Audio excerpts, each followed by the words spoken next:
ভিতরে যে আগুন আছে, তেজ আছে, তো তোমাদের এই ম্যানেজমেন্ট একটি প্রমাণ।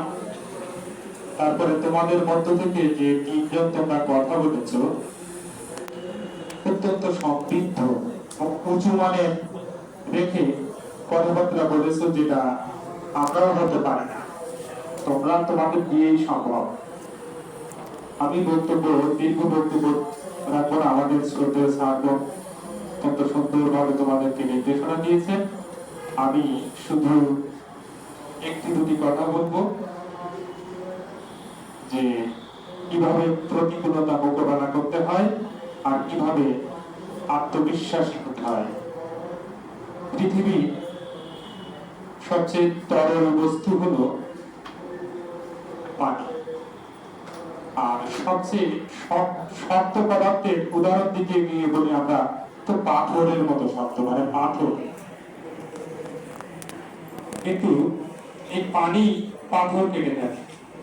আমরা যখন পথে চলাচল করি, গাছের নিচে যে কংক্রিট থাকে, পাথর থাকে, কিংবা যেখান থেকে পানি পড়ছে ওর নিচে দেখা যাচ্ছে পাহাড়ের পাথর আছে।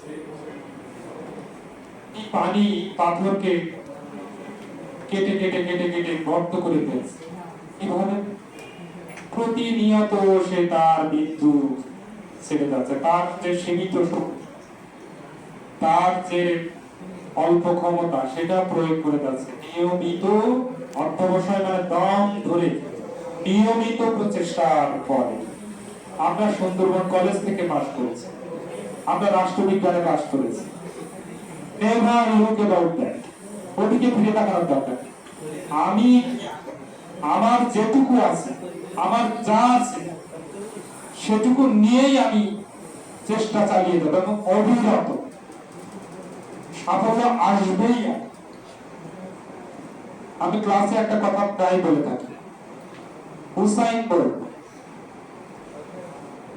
তার ওয়ার্ল্ড রেকর্ড হলো 9.58 সেকেন্ড।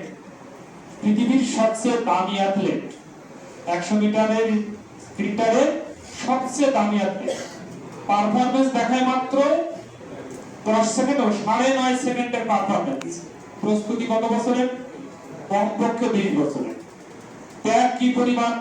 সময় মতো খাওয়া, সময় মতো ঘুমানো, নিয়মিত পরিচর্যা করা, আবল তাবল খাবার না খাওয়া, শৃঙ্খলিত, মানে একেবারে সুন্দর পরিপাটি জীবন যাপন করা। মাত্র মানুষের সঙ্গে উপস্থিত হবে 10 সেকেন্ডের জন্য, তার জন্য 20 বছরের প্রস্তুতি। চিন্তা করতে হবে সাফল্য কিভাবে আসে। সাফল্য এভাবেই আসতে হবে। আমরা যখন সমুদ্রে দেখি যে ঝড় উঠে গেছে, প্রচন্ড ঝড় উঠে গেছে, ছোট্ট নৌকা, নাবিক কি করে? ঝড় থেকে কি পালাতে পারে?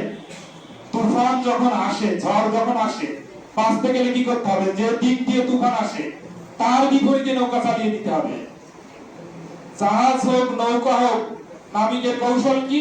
ঝড় যে দিক দিয়ে আসবে সেই দিকে নৌকার মাথা ফিরিয়ে দিতে হবে, দিয়ে কোথায় যাবে সেটা পরের কথা, আগে বাঁচতে হবে।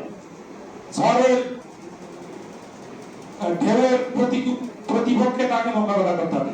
তারপরে যখন ঝড় থামবে তখন সে দেখবে যে এখন কি করে, আগে বেঁচে প্রতিবন্ধকতা আসবে, ভয় পাওয়ার সুযোগ নেই। যে দিক দিয়ে আসবে ওই দিক দিয়ে মোকাবেলা করার প্রস্তুতি নিতে হবে, মনে মনে সব। এটাই হলো জীবনের মূল মন্ত্র। তোমরা এই 4টি বছর রাষ্ট্রবিজ্ঞান বিভাগে অবস্থান করে রাষ্ট্রবিজ্ঞান বিভাগকে মুখরিত করে রেখেছিলে, রাষ্ট্রবিজ্ঞানকে সমৃদ্ধ করেছ, এজন্য আমরা গর্বিত। তোমরা তোমাদের যার যার কাঙ্ক্ষিত লক্ষ্যে পৌঁছাবে, এই প্রার্থনা এবং আশীর্বাদ দুটোই রইল তোমাদের জন্য। তোমরা যার যার পিতা মাতার ইচ্ছা পূরণ করবে, মুখ উজ্জ্বল করবে, সম্মান এবং উন্নতি অর্জন করে তাদের সামনে গিয়ে দাঁড়াবে, তাহলে তারাও সার্থক হবে, তোমরাও এগিয়ে যাবে জীবনে। মা বাবাকে সবসময় শ্রদ্ধা করবে, তাদেরকে মনে কষ্ট দেবে না। সবার সুন্দর আগামী প্রত্যাশা রাখছি। ধন্যবাদ সবাই।